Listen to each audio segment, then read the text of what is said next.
And welcome. Thank you so much for joining us right here today on The Natural Nurse and Dr. Z. This is Ellen Kamai, and I'm so happy that you're joining us today. We love to meet with you, and that could be in person or virtually. We actually lead lots of classes on ground where you can come and meet us in person. And to find out where, just go to naturalnurse.com calendar. Also, we have a wide array of classes available online, and some of them are scheduled, which are on the calendar there, and some of them are in person. I have probably over 100 people who study with us right now and are being apprentices, learning to become professional herbalists or learning about another professional aspect of how you can incorporate natural medicine into your career besides incorporating it into your life. Of course, we have lots of people who call who just want to know what should they use for themselves and their family in terms of natural remedies, perhaps rather than a pharmaceutical to control and deal with how they feel. So all those things are available to you. Private consultations with myself or with Dr. Eugene Zamperone, on-ground classes where you come and work with us directly, online classes where we interact virtually, and career counseling where you learn how you can become a natural provider in your career. And there's many ways to do that, right? Anything from sales. For instance, there's sales of natural products. Another really, really big way to go is to incorporate it into whatever you're already doing. For instance, a recent client, after I spoke with her, she revealed, she hadn't even told me originally, that she has an esthetist license, someone who's a professional who works on skin. And what we did is just transform her business to be a natural esthetist. And she was able to purchase organically produced skincare products and start to offer her clients that for an additional charge, of course, because they do cost more. And then she started getting more and more clients who wanted organic esthetician. And then she transformed her entire business to where that's what she's featuring. And she bought a new sign and put it outside. And now all her clients, she transformed her entire client base to people who want natural and organic skincare. So you see, that was such an easy turnaround, and she was immediately doing what she wanted to do in life. And meanwhile, she took classes with me about homeopathics that are really good for different skin conditions that she can share with her patients and educate them about. She brought in a full line of natural and organic skincare products.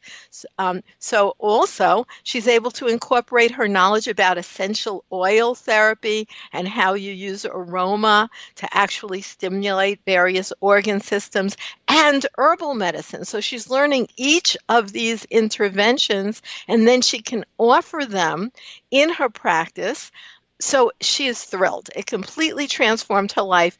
She was going to stop being an esthetist because of the toxicity of the products that she was using. And meanwhile, instead, she increased her income, she increased her happiness, she increased the health and wellness of both herself and her clients just by working with the natural nurse and getting a natural nurse herbal certification. So you can do that too if you're interested. You can just email us, go to naturalnurse.com. You can join the mailing list just by going to the bottom left-hand corner and typing in your email, no other questions are asked, and you'll get our newsletter. And you can contact us just by going to naturalnurse.com contact. So we're so happy to hear from you. Today, our guest is Dr. Rob Brown. And Dr. Brown has been a practicing radiologist for the past 25 years. Throughout his career, he's witnessed firsthand the adverse effect of toxins on human health. He received his BA from Brown University and also his MD from the University of Miami, Leonard Miller School of Medicine. And he also worked in diagnostic radiology at the Western Pennsylvania Hospital. So Dr. Brown completed a neuroskeletal Radiology Fellowship at the University of California in San Diego. And he also authored several research papers, subsequently published in peer-reviewed journals, including Radiology and Radiographics. So he is certainly a highly trained physician in conventional medicine, but today he's sharing with us a different topic than you might think, which is about the toxic home. And he wrote a book called Toxic Home, Conscious Home. So thank you so much for joining us today, Dr. Brown. Thank you, Evelyn. It's nice to speak with you again. Yes, we had another show, and that was on one of our other stations, but now today we're on Progressive Radio Network, and thank you for joining us for our audience here today. Now, with your background in radiology, which seems very focused and very in-depth, you're certainly an expert in your field, how did you veer off into something that you might not think was part of your knowledge base, which is toxic homes? Well, yes, as I've progressed through my career, I've worked in many different areas of the country, and I've seen that populations in different areas of the country are affected by different diseases. And I've decided that it's environmentally related. There's a lot, of course we have genetic predisposition to certain diseases, and there are dietary effects certainly to our health, but environmental impacts on our health is something that I think is under considered, in the medical realm. And so my book was designed to try to help people become healthier at home, and in that way they would become more. They wouldn't be sick so often, and so that was the emphasis of the book. Okay, but there could be all kinds of things that cause people in different areas to have different levels of illness, let's say. I mean, first of all, I have to say, because I travel a lot as well, and it seems to me that when I'm certain areas of the country, particularly what you might call the Farm Belt, and I would have thought the Farm Belt people would be the healthiest because they're growing all this food. However, just sitting, let's say, in front of the 7-Eleven or usually it's a Circle K out there, actually, if you've traveled, Right. It's really amazing, the people walking in. I would say, number one, the obesity epidemic. I mean, it's outstanding. It's true. Hold on a second. Oh, I'm sorry. I'm sorry. Excuse me a second. That's okay. It's true. They're also surrounded by pesticides out there. That's right. And there's herbicides, and there's all kinds of chemicals out in the farming belt that are affecting people's health. There's all kinds of stuff that they use in the process of farming and storing food that they're exposed to. So yeah, you would think that they'd be the healthiest people, but they're not. No, it's unfortunate. And I have to say, perhaps you've experienced this too. When I'm traveling in those areas, and I stay at a hotel, of course, that the water that comes out of the shower is so amazingly toxic that I can hardly stand under it. When I was traveling a lot, I actually wound up bringing my own shower filter, unscrewing it and screwing in the shower filter right in the hotel because it just was this horrible amount of chlorine and who knows what else in that water. I've noticed that, if you, depending on what kind of hotel you stay in, you're bombarded with, as you mentioned, chlorinated water, or there's toxins from room. They put stuff in the carpet to deodorize it, which then emits volatile organic compounds into the air. So you're breathing those in. They can give you headaches and other health effects. And there's also usually an EMF emitter. There's very strong EMF in a lot of those hotel rooms. Add on top of that the light that usually comes pouring into the window at night because the curtains aren't quite large enough to shield to completely block out the ambient light from outside, and you really you're put at risk every time you stay in a motel or a hotel like this because you're being bombarded with toxins.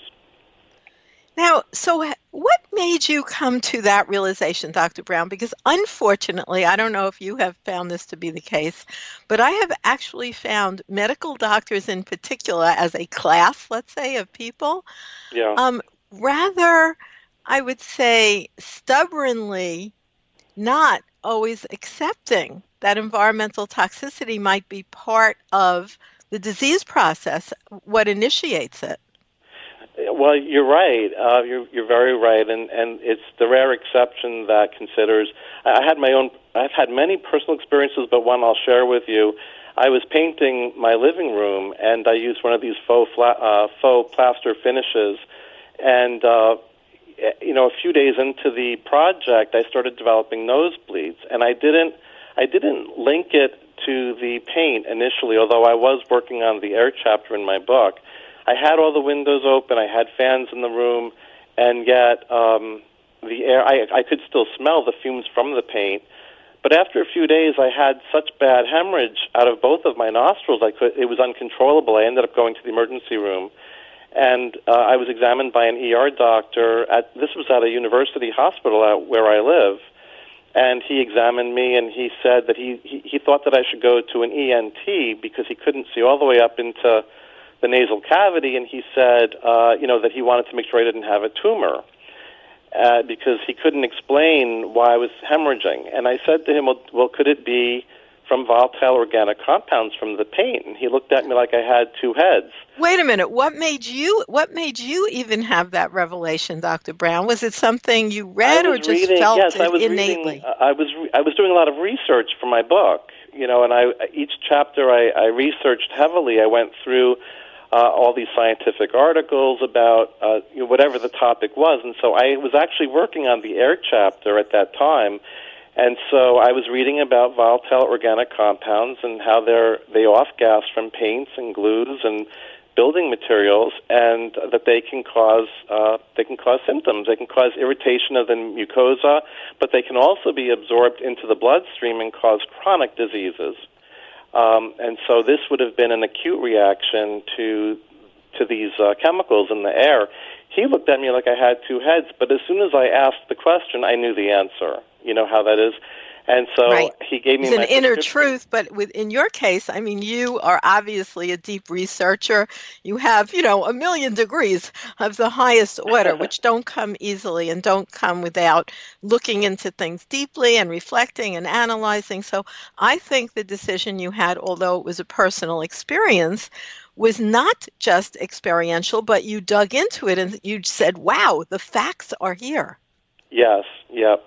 And I've seen so many of the things that I wrote about and that I researched. I've seen so many of them in talking to people in my practice to a lesser extent, because as a radiologist, I don't relate to too many people. As a radiologist, sometimes I'll do fluoroscopic studies such as upper GI series and small bowel series and barium enemas, and when I do those kinds of studies, I do have the opportunity to talk to a patient and ask them about their health. And so that was another opportunity that I had to correlate, say, people's dietary habits to things like gluten sensitivity and celiac disease, which didn't even exist when I first started my practice. Nobody had celiac disease 25 years ago. So these are some of the conditions that a lot of people in our society are suffering with unnecessarily, in my opinion. They just require a little bit of modification in our daily habits. Well, so in that way, it's unnecessary. But the environment, like you talk about toxic home, conscious home. So are you saying that you can influence the toxicity of what's around you, at least to some extent? Absolutely. In the home, we should have control of our homes. That's the one environment that we spend most of our time in, and we really do have control. In most cases, we have control over the environment in the home. Sometimes, people are receiving EMF, let's say from an exterior source outside of the home that permeates through the home. That's hard to eradicate, but other than that, we do have the ability, in most cases, to create a healthy environment in our home. It just requires being conscious. That was why I came up with that title. I think, consciousness and awareness is crucial so that when you approach things in your home, let's say the materials you're going to cook your meal with, if you look at the pan, for instance, and you're using a nonstick coating, and it's got some abrasions in it, perhaps that's something you need to throw out. Well, let's talk about that a little more deeply, Dr. Brown. So you're telling us that those Teflon pans, probably some people have heard about this before, but why don't you go into that a little bit more deeply? So yes, the coating on these nonstick pans, they used to use a chemical called PFOA, which is a biopersistent particle that is associated with negative health effects. And now the pans, you'll go into the store, you'll see that they're PFOA free, but yet they contain other chemical coatings to make them nonstick. And those coatings can infiltrate the food that you're cooking in the pan. If the pan's heated too high, they can also off gas and get into the air, and you can inhale them. In fact, if you have a pet bird at the house and you heat one of these pans up too high, it can kill the bird because the gas from the pan can be so toxic to a bird that it kills it. So yeah, I don't recommend any of these nonstick pans, except for perhaps titanium, ceramic, any solid coating such as that is fine, or the anodized aluminum is fine as long as it's not abraded and scratched. But aluminum pans... So that's really good information. I myself gave up those nonstick pans years ago because of hearing this exact information that you just shared with us. So I had no Teflon. But I did try more recently where they're lined with this really hard-baked ceramic. Right. And I looked for research about it being toxic. I didn't find any. But also, since I'm quite sensitive and into this for more than, truthfully, 5 decades in terms of being environmentally aware, I actually, when I cook with those, I don't feel there's just this feeling now. I don't taste any toxicity. I don't feel there's any toxicity. Do you know of any good science showing, in fact, they are as safe as you're even stating that they are?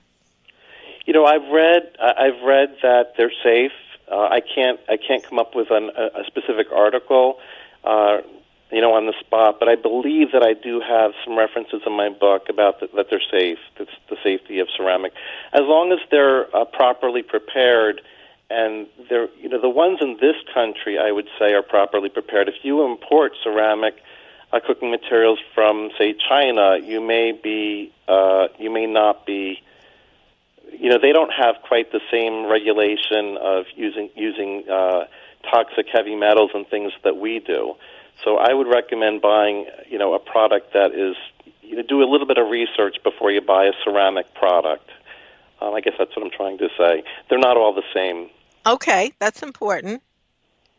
That's excellent information. Yeah, I've tried those and they seem really well. Now, yesterday, Dr. Brown, I was wandering around in the mall, which I rarely do because I live in Florida specifically, so I can walk all winter, but I happen to be in New York for the holiday season.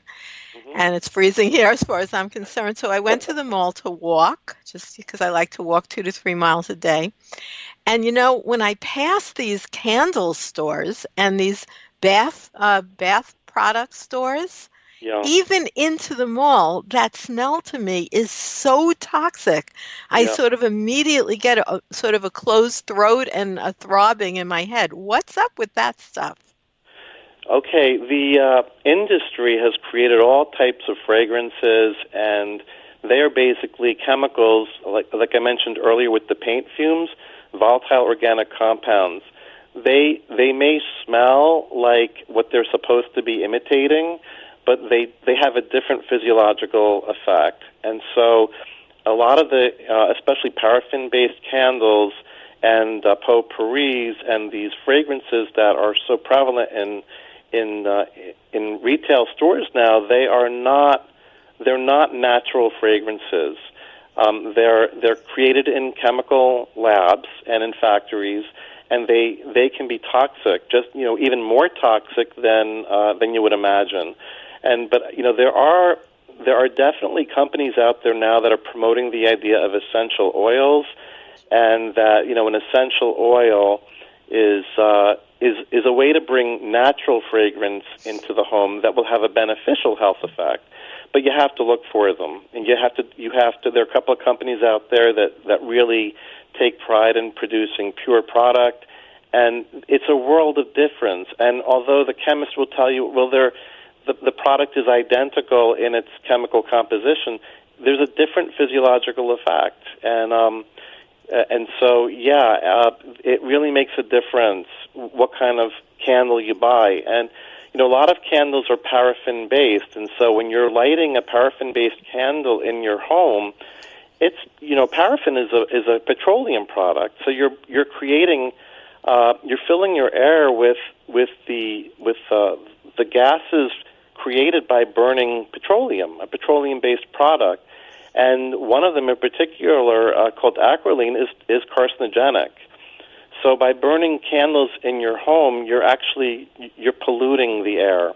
Now, there are candles such as beeswax candles and soy candles. As long as it's 100% beeswax or 100% soy, those are fine. You're not going to be bringing carcinogenic gases into your home.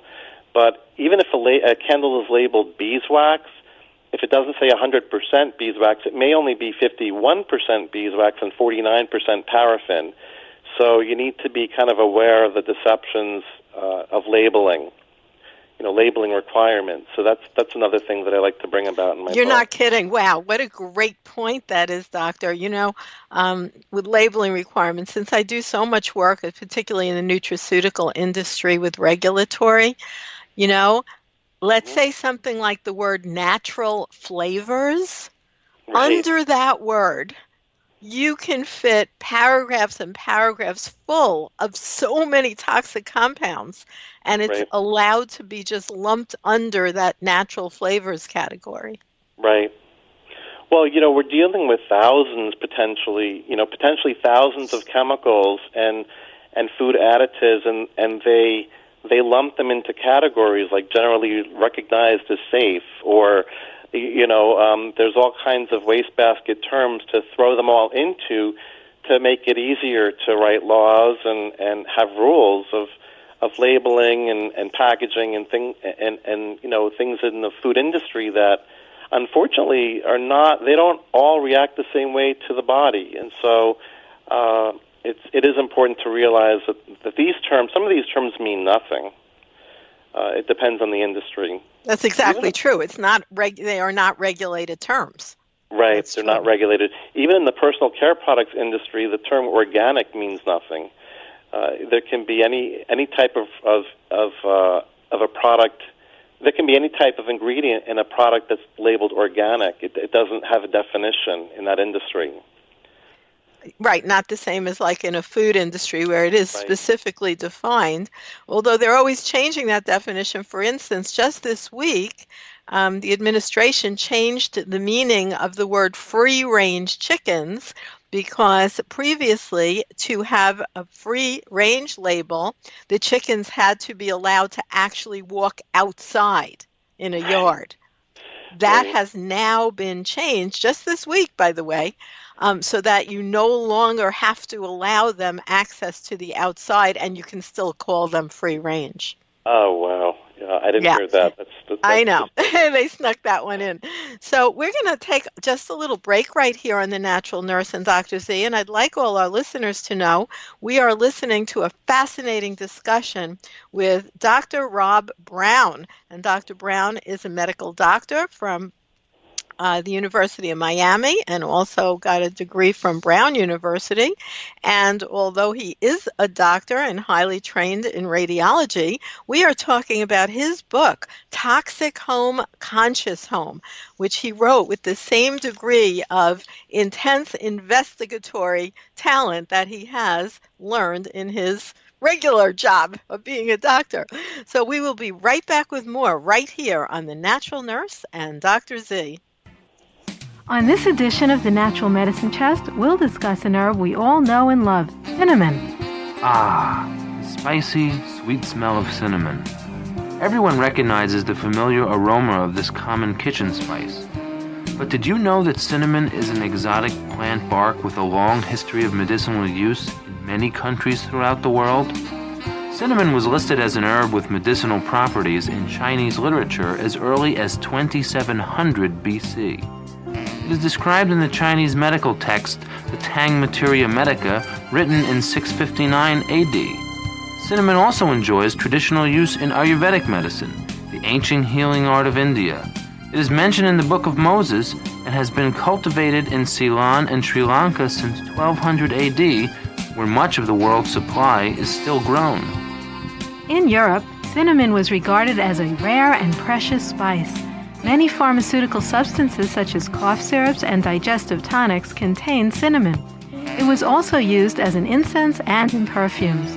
According to Chamberlain, writing in France in 1887, cinnamon possesses the greatest antiseptic properties. Cinnamon is gathered from the dried inner bark of the branches of a small tropical evergreen laurel tree. The bark is peeled off, and as the pieces are dried, they curl up into quills. These are the common cinnamon sticks that are used in herb teas and for baking. In Chinese medicine, cinnamon is one of the most widely used warming herbs to aid in circulation and digestion. It is a common ingredient in small amounts in tea used for nausea during pregnancy. It is also used following delivery to decrease hemorrhage. Cinnamon raises vitality, warms and stimulates all the vital functions of the body, counteracts congestion, improves the digestive system, relieves abdominal spasms, and aids in peripheral circulation. The essential oils contained in cinnamon include eugenol, cinnamonic aldehyde, methyl-eugenol, tannins, and mannitol, which give cinnamon its sweet flavor.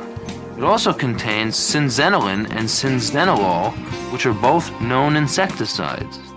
Try putting some liquid soap and cinnamon in a spray bottle and use on plants as an organic bug repellent. Cinnamon is also included in many medicinal recipes that are used for lice, scabies, and other skin parasites. Cinnamon has antifungal, antiviral, and bactericidal activities. It has been shown to suppress E. coli, Staphylococcus, and Candida albicans. So, listeners, the next time you inhale that sweet, spicy aroma, remember there's more to cinnamon than meets the nose as you reach into your natural medicine chest.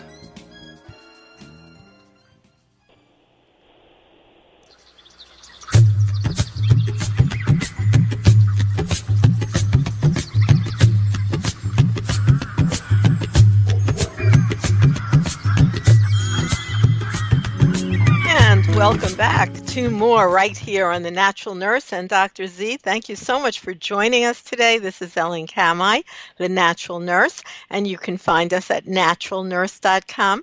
You can get in touch to find out more about how you can use natural remedies for yourself and your family by setting up a private consultation, or we can have a professional discussion on how you can integrate natural knowledge into your career expression. So that's another class we have called Careers in Natural Health. And of course, a variety of information, and you can join us in person, on ground, or online at naturalnurse.com. Check the calendar or send us an email. Today, we are with our guest, Dr. Robert Brown, and we are talking about his book, fascinating explanation he's been giving us so far, Toxic Home, Conscious Home. So thank you so much for joining us today, Dr. Brown. Thank you for having me. Now, we talked about pans, nonstick pans. That was a very good discussion. You talked about candles, and I guess you mean with candles the other air fresheners that they sell as well? That's right. Most of the potpourri out in the market, they contain volatile organic compounds. That's why they smell fragrant, but they're not good for you, not like essential oils. So I recommend if people like to have fragrance in the home, have a diffuser and buy some essential oils and use those to make the air in the home fragrant. Yes, that's a great suggestion. And even within essential oils, there are some that are more pure and some that are less pure. So it takes a little bit of an education. But when those scents hit your nose, when you're sensitive, like I shared I am, it really has a completely different feeling than when you get a whiff of those highly toxic chemicals. That's right. If you smell a rose, that has fragrance, it smells wonderful. It's an experience. If you smell a rose, a chemical that smells like rose, it doesn't have the same effect. It can give you a headache. There's a different physiological effect between the two types of aromas, and so I think most people should start to phase out the artificial fragrances and go for essential oils. Yeah, I would state that actually more emphatically, just to say everybody Yeah, should not use them, period. right, Because essential oils are widely available now. They're not that expensive because you use a tiny bit at a time, and it's a completely different experience than using, we don't want to name brands, but things you spray around or plug in, those little right. plug-in scent things that are horrible, full of toxic chemicals. And thank you so much for writing your book, Toxic Home, Conscious Home, so that you're educating people about the difference. Now, what are some of the common deceptive marketing techniques used by the conventional food industry? Well, there's the whole idea of all natural. Uh, you know, um, if a label says all natural, that doesn't really mean anything, right? We were talking about some of the about the personal care products industry.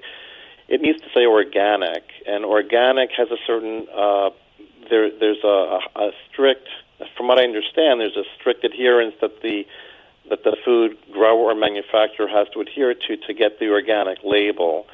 There's also the no GMO label. That can be deceptive, unfortunately, because as we're finding out, a lot of the it's not GMO, but not there's a label that says there's no glyphosate in the food now, as far as I understand. I'm trying to remember. This has recently changed also, but they've discovered there's glyphosate in breakfast cereals and in oats and wheat products. Even though they don't say it might not be a GMO food, it can still be contaminated with glyphosate. So that's That's something that true. Well, people need the to know. problem is, of course, in the United States, although not true in most of the rest of the world, it's actually not legal to list that something is GMO right on the label. Right, Everywhere else in the world, they have that. We're the only country just about that doesn't have that. And there were wars going on for years in terms of allowing that very clear labeling. The labeling law that finally got through, which has not even been implemented yet, is going to be very complex. You'll have to have a cell phone. You'll have to right. pass your cell phone over that little black square, whatever that is. I'm Yeah, the too old to cutie know hair what that code, is. right? And yeah, then get taken to some website and then have to figure out if the product is GMO. How many people are going to bother to do that? Exactly. But we're realizing, at least I think, one of the biggest problems with the GMO industry is the use of glyphosate, and glyphosate is now found in foods that are not GMO. So it's become such a cesspool, if you excuse my expression. We've contaminated our food supply with this chemical, and it's been registered as an antibiotic. It's a metal chelator, and I don't know if the audience knows what that is, but that means that it binds to metals, and so it takes them out of circulation. And so organisms such as plants and bacteria and us included, we don't have use of that metal anymore, and so plants die if they don't have access to metals, and the bacteria in our gut will die if we keep ingesting glyphosate. And so it's become, I think, one of the reasons why a lot of people have this gluten sensitivity and digestive problems is because of chronic ingestion of glyphosate. Well, I'm sure that's part of it. Of course, also the exact variety of wheat that is grown now is very different from what was used historically. Right. There is a kind of wheat called einkorn wheat, which is much shorter, much denser, much higher in protein and nutrients, but more difficult to harvest. And Hmm. that's one of the reasons they switched over to this much more toxic kind of gluten, which is highly sprayed as well as high in gluten and gliadin rather than the older forms of wheat in the past. So it's very complex, and it certainly has to do with marketing and deception, as you point out in your book, Yeah. Toxic Home, Conscious Home. Now, One tell of us the about your feelings on plastic water bottles. So, a lot of people think it's okay to drink out of a plastic water bottle now if it says that it's BPA free. And most people are aware that BPA, bisphenol A, was a chemical that has been used in the manufacturing of a plastic water bottle. And it can leach into the water and have estrogen mimicking effects. So when you drink water from a plastic water bottle, you're actually ingesting small bits of this estrogen mimicking compound. And so it can cause physiological effects in the body that are as if your body's making estrogen. Now, that's not a good thing because excess estrogen has been linked to breast cancer, uterine cancer, male breast development called gynecomastia, and obesity, and so many other health effects. We don't want to have excess estrogen in our diet. So that's one thing. But the problem is that when this whole campaign against BPA surfaced, and vendors were saying, "Oh, BPA free, BPA free," what they did was they supplanted the BPA with other chemicals, notably BPS and BPF, which have also been shown to have estrogen mimicking capability. And so even a bottle may be labeled BPA free, but it has a very, very similar chemical that can also leach into the water and cause the same hormonal effects, and yet most people don't know that yet.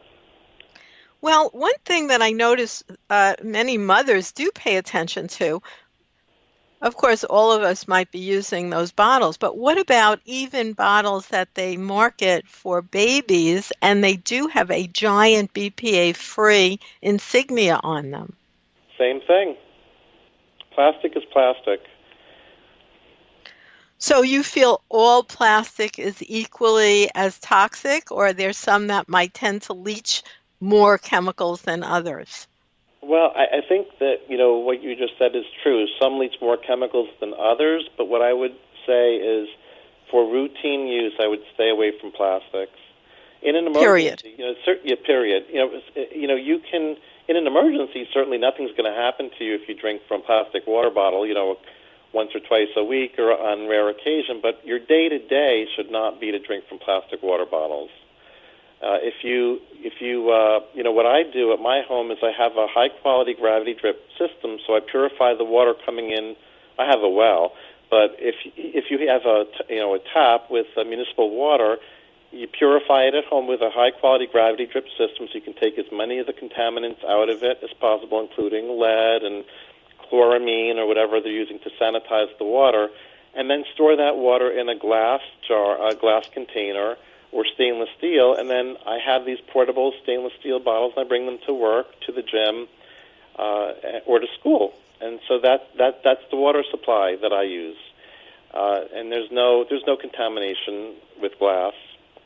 Right. So It's really much better. I guess people sometimes are worried about, first of all, it's heavier to carry, and second of all, it could always break.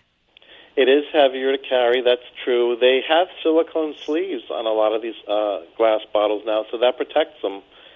And it's worth it. I think it's definitely worth it. I agree with you, and that's what I do. Or I will sometimes use brands of water that are actually sold in glass. Yeah. Oh, that's wonderful, yeah. I do that There's too. only a few, and they're not cheap, but If Right. I'm out and I don't have my glass bottle with me, sometimes I'll use that. So it is a really good idea to try to bring down plastic. And I will say a lot of communities, as well as on Long Island, Suffolk County already, and I know many places on the West Coast and other places throughout the country are banning a lot of plastic. Right. Not so much about the toxicity, but about the environmental impact, to where what they do is they charge you to take a plastic bag at the grocery store, which is a pretty good deterrent. Yeah, I like that. I saw that in Chicago when I was there a few months ago. Same thing. They were charging people for each plastic bag they used. It's a good system. Yes, that's excellent. So thank you so much for that information. Now, we're going to take a break in a few minutes, but first I'd like to just open up one more topic, is about plastic wrap for wrapping food, aluminum foil and plastic food containers. It's the same sort of concept that when you put a plastic wrap or aluminum foil directly onto food, there's always the possibility that the chemicals from the plastic wrap or the aluminum from the foil will leach into the food that you're wrapping. And so particularly for the aluminum foil, acidic foods and foods that are hot will cause greater leaching of the aluminum than, say, a loaf of bread. But what I recommend is that people put a layer of unbleached parchment paper, which is not reactive, and cover the food first with that, and then put on the plastic wrap or the aluminum foil. And that way, you're creating a natural barrier that will prevent the leaching of the chemicals from the product into the food. There's been, an association of Alzheimer's disease with aluminum, and just as we talked about with the BPA in the plastic water bottles, plastic wraps have all kinds of chemicals that, again, can leach into food, particularly oily foods and hot foods. And so does aluminum. I always tell people, then they go, oh, the aluminum is so good because, you can crunch it up and it keeps it fresh in there. But one thing I have suggested, and let me know, Dr. Brown, author of Toxic Home, Conscious Home, if you think this is helpful at all, I tell people if they're insisting on using aluminum foil, put the aluminum foil down on the counter and then cover it with a piece of simple, plain, old-fashioned wax paper. And then wrap the food. Do you think that's any better than the plastic wraps? Well, we do have two types of wax paper on the market. You don't want to use a paraffin-based wax paper for the same reason why you don't want to burn paraffin candles. Now, some wax papers are made with beeswax or shellac or carnauba wax. That's fine, or soy wax. That's fine, but you don't want to wrap your food in a paraffin-based wax. So that would be my only comment about using wax paper. And what is regular wax paper? Is that the paraben-based wax? Probably, yeah. I mean, I'm not sure what brand you're talking, but yeah, it would say if you're going to use one that's made of beeswax or shellac or carnauba wax or soy wax, it'll say on the packaging. If it doesn't say, I would assume that it's paraffin-based. Okay, that's very, very good advice. So we're going to take a little break right here on The Natural Nurse and Dr. Z to allow our listeners to learn more about a lot of the wonderful shows we have here on Progressive Radio Network. You can always download the app by just going to your friendly app store and looking for Progressive Radio Network or PRN. And you can also listen to our shows at PRN.FM because they're all archived, including our show today with Robert Brown, the author of Toxic Home, Conscious Home, and he is a medical doctor giving us tons of great information today. And we will be right back with more right here on The Natural Nurse and Dr. Z.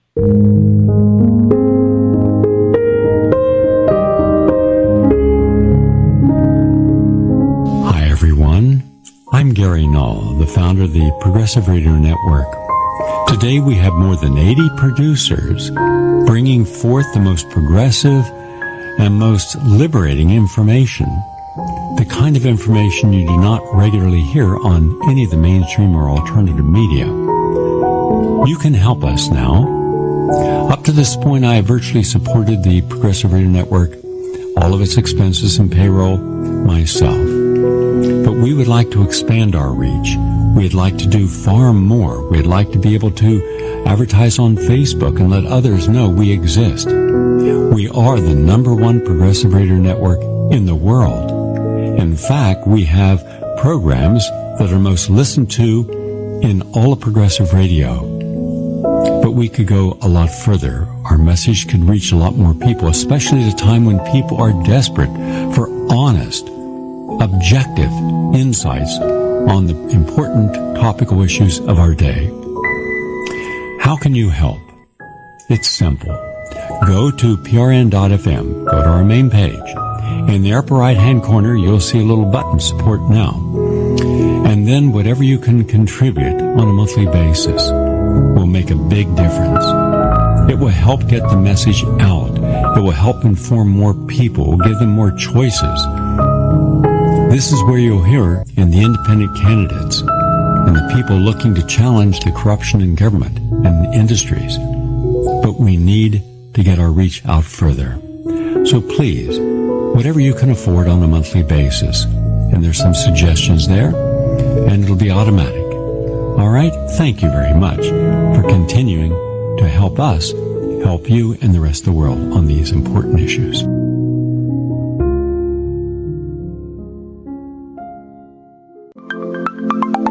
Hey folks, my name is Jordan Valerie, my pronouns are she, her, hers, and I'm here to tell you about the Millennial Politics Podcast.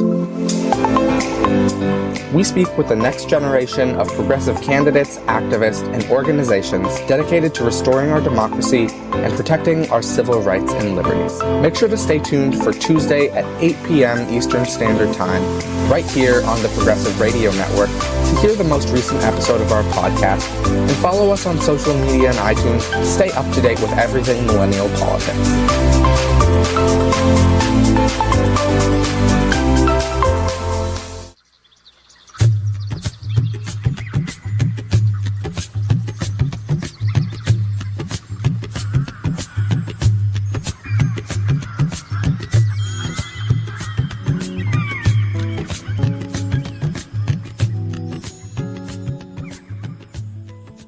And welcome back to more right here on The Natural Nurse and Dr. Z. Get in touch with us at naturalnurse.com. You can look at our books.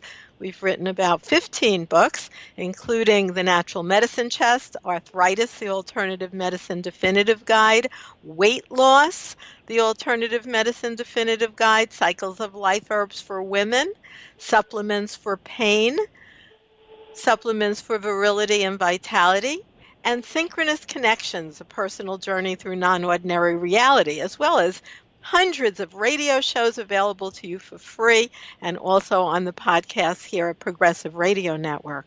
Today we have as our guest Dr. Robert Brown, and Dr. Brown is discussing very interesting topics in his book, Toxic Home, Conscious Home.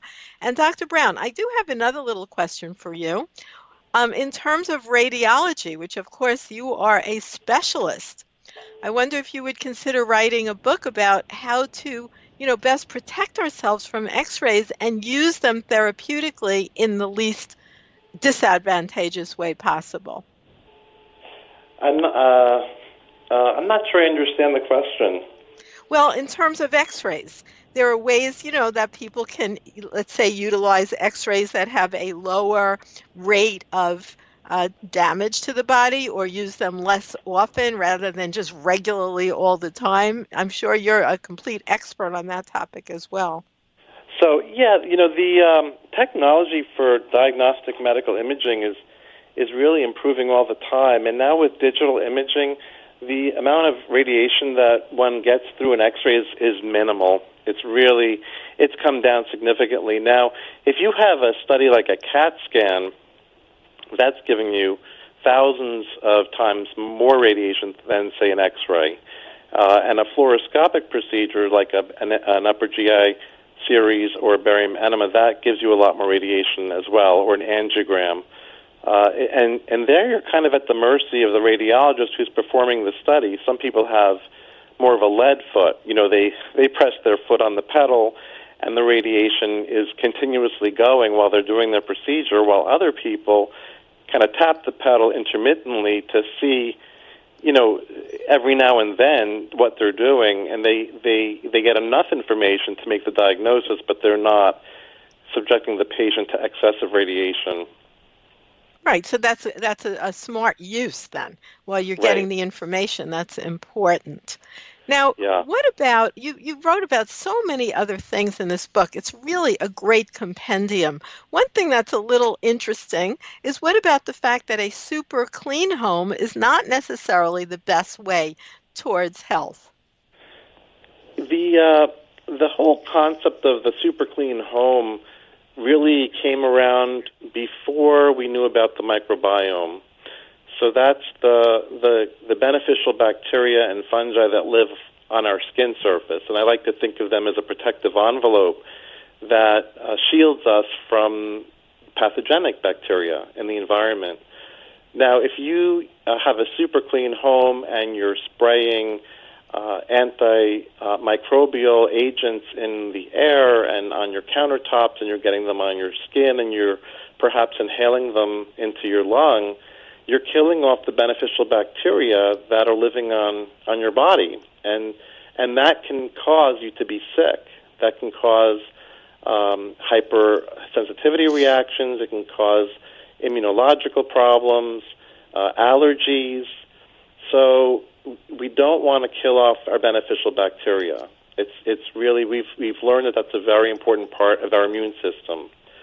So what I recommend is that for routine cleaning, you try to use edible ingredients like vinegar, lemon juice, baking soda, things that you could eat without harming your bacteria, your beneficial bacteria, or your body. And then if there's a reason why you need to do an excessive over-the-top cleaning with bleach or some type of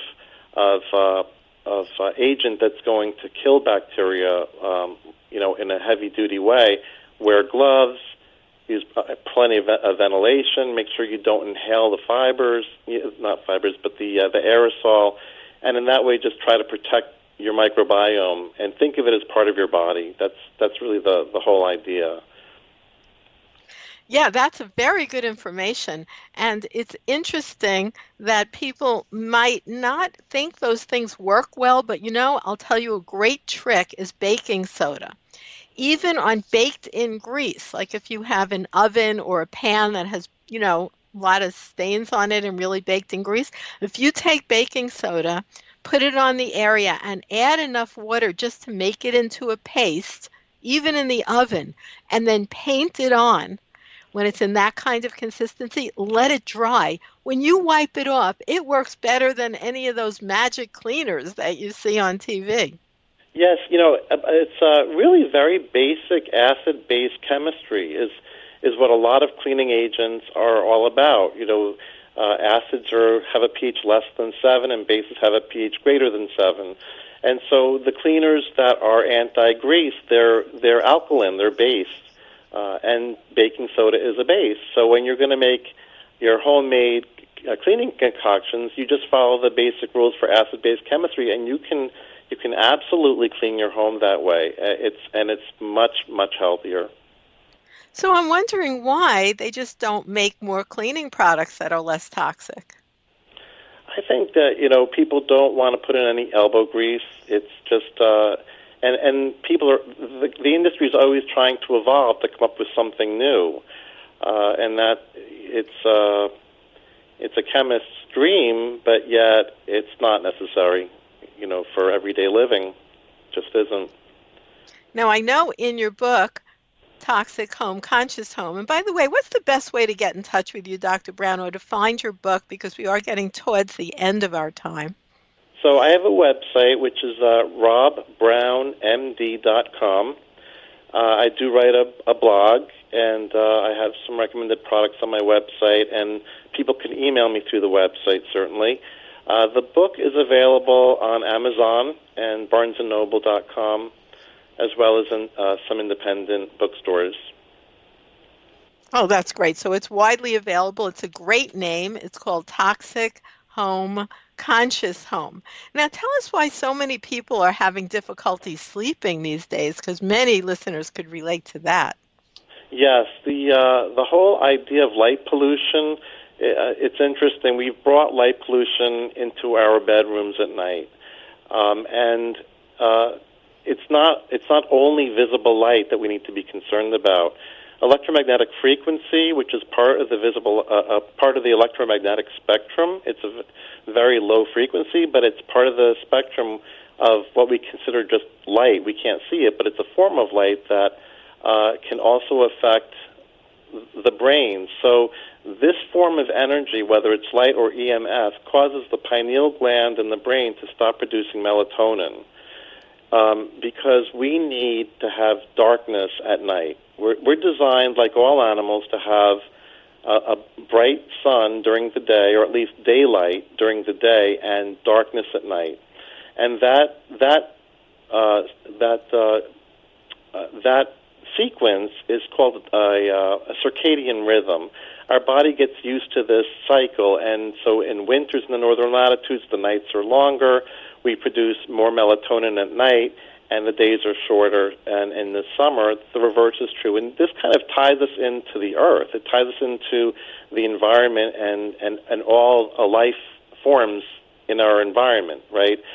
So if you are bringing light into the bedroom, so if you're looking at an LED screen on your laptop or your cell phone or your TV before you go to bed, your brain is getting this bright light into it, and it's going to delay your melatonin production.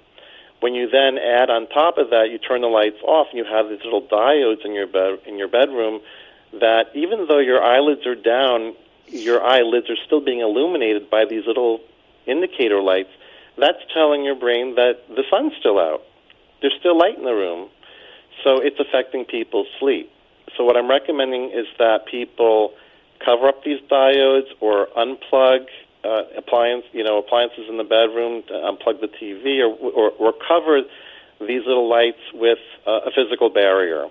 That's one thing you can do. You can turn off the TV and stop looking at LED screens at least 30 minutes before you plan to go to bed, because that delays melatonin production. The other thing to be aware of is not to sleep with any EMF source in your bedroom. So if there's a Wi-Fi router in your bedroom, turn it off. If you sleep with a cell phone by your bed, put it in airplane mode so it's not going to be sending and receiving information while you're trying to sleep. And so these are some suggestions that I have for people that have trouble sleeping. It's also important to pick a bedtime and stick with it. And that Well, those are great suggestions, Dr. Rob. And I do want to tell you thank you so much for being our guest right here today on The Natural Nurse and Dr. Z. And I'd like to wish you a wonderful holiday season. Thank you for joining us today, Dr. Rob. Thank you for having me. It was a pleasure. That was Dr. Rob Brown, author of Toxic Home, Conscious Home. And listeners, I'd like to wish you the best and hope that you stay healthy.